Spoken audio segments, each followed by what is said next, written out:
Now, whether he is ultimately forced to use his veto pen or not, as of today, President Obama has the commitments from enough lawmakers to ensure passage of the controversial Iran nuclear agreement.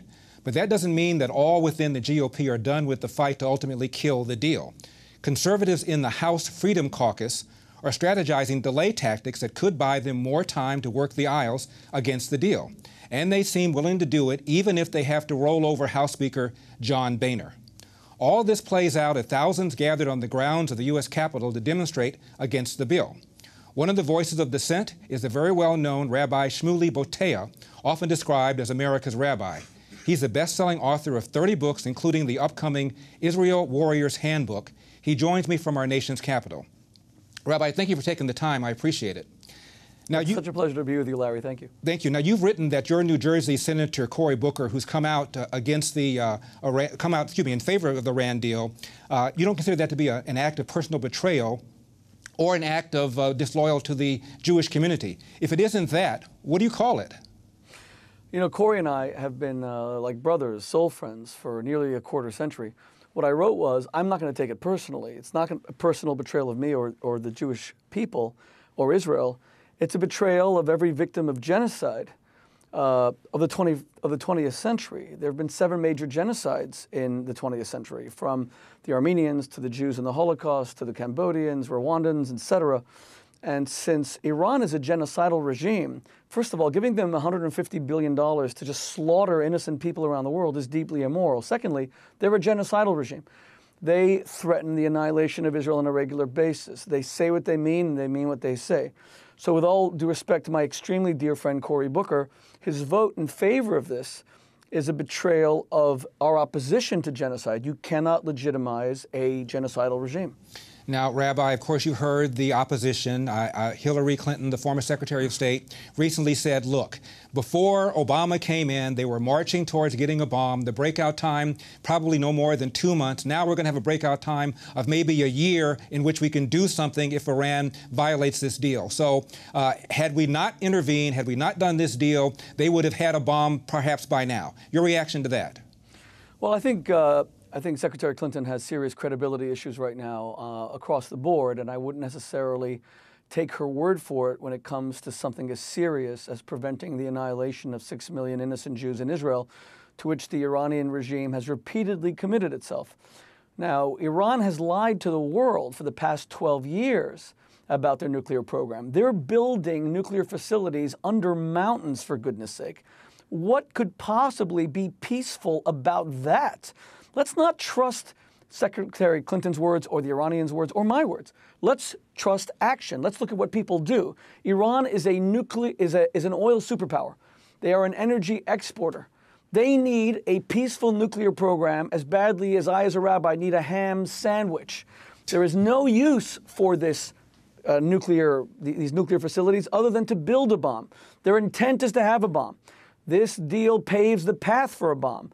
This deal legitimizes a bomb, and it will allow Iran to engage in nuclear blackmail. See, for those of the people who are thinking to themselves about MAD, mutually assured destruction, that the Iranians would never deploy a bomb because it would mean the end of their regime, they're not as crazy as they seem, the mullahs still want self-preservation, that may be true. What about, although I'm not sure, and why should we take chances, but what about nuclear blackmail? Iran will say to Israel, every time Hezbollah launches rockets against the north of Israel and kills innocent Israelis, and Israel threatens an invasion, Iran will suddenly come and say, we're going to drop a nuclear bomb on you, you better leave them alone. Israel will be rendered helpless, even if Iran just has the bomb, even if they never deploy it. And let's remember that Israel's only the canary in the coal mine. The Iranians ultimately hate the United States. They hate Israel because they see Israel as a client state of the United States. And once you couple that with anti-Semitism and their Jew hatred, it becomes a truly visceral hatred. But they hate America even more. America's the great Satan. It was the American embassy, not the Israeli embassy, which was taken over in 1979. It was American hostages, not Israeli hostages, that were held for 444 days. So we Americans, that's why most Americans oppose this deal. President Obama is going to pass this deal, maybe without even a vote in the Senate. He's going to pass this deal without one Republican vote. He's going to pass this deal against every poll that shows that the vast majority of Americans are opposed to the deal. This is President Obama's deal. He wants it to happen, and he's going to do it come hell or high water, with or without the American people. That is not democratic. Rabbi, I hear your arguments. I saw a poll that said only 22% of Americans supported this deal.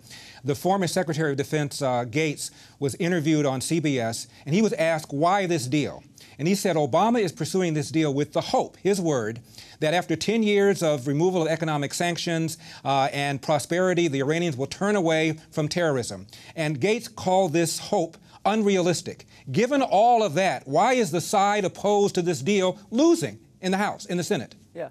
Well, let me take it further. I not only believe that President Obama thinks that Iran can be tamed through exposure to Western culture. That's patently ridiculous because there was no more westernized leader in the Middle East than the Shah of Iran. That's what he was trying to do. He was trying to westernize Iran, and there was a fundamentalist Islamist backlash. So one wonders, what is President Obama even thinking? They had Western reforms. They had Western goods. They didn't want it. Now, I'm not excusing the Shah, who had the Savak and the secret police. He was guilty of many human rights abuses. I mean, nothing compared to what the mullahs are doing, because they're truly bloodthirsty and murderous.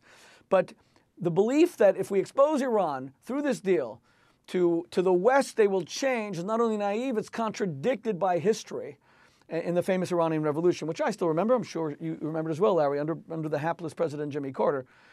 Now let's look for a moment at Secretary Gates' statement that this is unrealistic. You're talking about some of the most important names in the United States, some of the greatest national security experts who are opposed to this deal. So why are we losing? We're losing because it turns out that fighting City Hall, fighting a sitting president of the United States in a deeply partisan Congress is going to be extremely difficult. We're losing because the Constitution says you have to have 2/3 of Congress pass a treaty. This is an arms control treaty. President Obama should really need 2/3 to pass it. Instead, he maneuvered through Corker Menendez to make this into an agreement that only needed a majority. So he's able to pass it. I'm sorry, you need 2/3 to override the presidential veto. So he's able to pass it. But that's an abrogation of what the Constitution says. This is an arms control treaty. It should have been treated as such. And unfortunately, the opponents of the deal were outmaneuvered. Rabbi, doesn't it also expose the fact that, according to the polls, only about 1/3 of American Jews have any real bond or feeling of loyalty towards the state of Israel, including those Democratic Jews in the House, in the Senate? Well, we have serious problems with the Jewish community in the United States. We're well aware of that. It's called assimilation. It's where Jews lose a connection to their Jewishness, to Judaism, and ultimately to the state of Israel. If you care about your Jewishness, you care about Israel because Israel's a Jewish state. If you lose an association and relationship with your Jewish identity, it's harder to feel any kinship with Israel. It's this little country that seems to have a million problems far away in the Middle East. It's easier to recline back in Marin County. We're trying to do something about that by instilling greater Jewish pride, greater Jewish identity, greater Jewish commitment in the U.S., which ultimately leads to greater support for Israel. By and large, the Jews in America who care about Israel are Jews who also care about their Jewishness. Having said that, I'm always weary of polls like that, Larry, because I'm ensconced in the Jewish community, both the secular side of it and the more religious side. I don't meet many Jews that don't care about Israel. I'm a little bit weary of those polls. On the contrary, we always hear the exact opposite, that the Jews control the media, the Jews control, all in an effort to support Israel. Now, both are extremes. We don't control much, as you just saw, because we only were able to get 4 Democratic senators to oppose this deal, even though Jews vote overwhelmingly Democratic. But we also, it's not true that we don't care. We're somewhere in the middle. We need to care more. We need to fight for Israel more. Well, let's just take one. She's not in the Senate, but Debbie Wasserman Schultz has come out in favor of this deal. Analyze her reason. She's fascinating. Debbie Wasserman Schultz is tearing up on CNN, and I'm a Jewish mother. I feel so bad for Israel, but I'm going to vote for the deal. Let me say this to Debbie Wasserman Schultz. Thank you for your tears. I believe them to be heartfelt and authentic, but I couldn't care less. I will take an anti-Semite like Richard Nixon, who spewed so much vitriol against Jews on the White House tapes, but who saved Israel in the Yom Kippur War, 1973, from destruction and annihilation at the hands of all the invading forces of Syria and Egypt by initiating the airlift. I prefer someone who can't stand Jews but saves Israel to someone who their heart bleeds, they cry on TV, but votes against Israel. I will take people who have no feelings for my people that act for my people. I prefer action, not emotion. So Debbie Wasserman's tears, heartfelt as they may be, who cares? Who cares? Nobody. How could she cry and say that she's so torn and then vote for a deal that legitimizes a regime that says, we're going to kill another 6 million Jews in Israel? And they say it not once, they say it almost every day. They said it again today. Ayatollah Khamenei said today that Israel won't exist in 25 years. Now, what do you think he means that Israel won't exist? What does he mean that when he tweets that there is no solution for Israel other than annihilation? What does he mean? He means he is going to kill them all, exterminate them. We know this because he kills his own people. Ayatollah Khamenei shot and killed innocent political protesters on the streets of Tehran in front of the world in the summer of 2009, the Green Revolution. And President Obama shocked the American people by famously saying, or I should say infamously saying, that the United States has no business interfering in people's domestic concerns. What? The greatest democracy in the world that believes its mission is to make people free, as Thomas Jefferson expressed it so beautifully in the Declaration of Independence, doesn't care if protesters are shot in the streets, doesn't care if people have democracy? You know, it's almost as if President Obama sometimes feels that his presidency was the antidote to the Bush presidency. That George W. Bush was an exporter of democracy and led us to all these wars. Even if you're going to repudiate that legacy and say, I don't want to use troops to create democratic governments because it doesn't work, whatever the reason, that doesn't mean you have to repudiate the democratic dream. Rabbi, you mentioned Richard Nixon. As somebody who's spoken several times at the Nixon Library, I must say that under Richard Nixon, we had the first Jewish Secretary of State. His House counsel, Leonard Garment, was also Jewish. His principal White House speechwriter, William Safire, was Jewish. So while he talked the talk of anti-Semitism, he often didn't walk the walk, as you pointed out. Which brings me up to my last question. All 16 or so of the GOP presidential candidates oppose this deal. Why such intense loyalty on the GOP side to Israel versus the lack thereof on the other side? Well, you know, that's a little bit scary when you think about it, because no one wants Israel to become a partisan issue.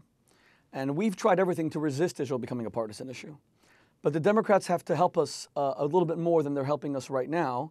Not everyone, of course. Let's be clear that the greatest defender of Israel in the Senate, I would argue, is probably Robert Menendez, and he's a Democrat. He's a great man. He's a man of courage and conviction, and he's my senator, and I'm so proud of him. There are other Democrats who are phenomenally pro-Israel, as much as any Republican or more. Steny Hoyer, I could go on. But in terms of the polling of the rank and file of Republicans and Democrats, there seems to be a growing disparity of staunch, unconditional Republican support for Israel versus in the Democratic Party seems to be becoming more conditional. I'm actually not happy about that. Rabbi, I think that's a terrible development. I wish it were not happening. Rabbi, thank you very much for your time. I really appreciate it. Thank you, Larry. If you'd like to hear more from Rabbi Shmuley, check out his Twitter feed at Rabbi Shmuley. And the name again of his forthcoming book, his 31st, is The Israel Warrior's Handbook. Politicking continues right after this.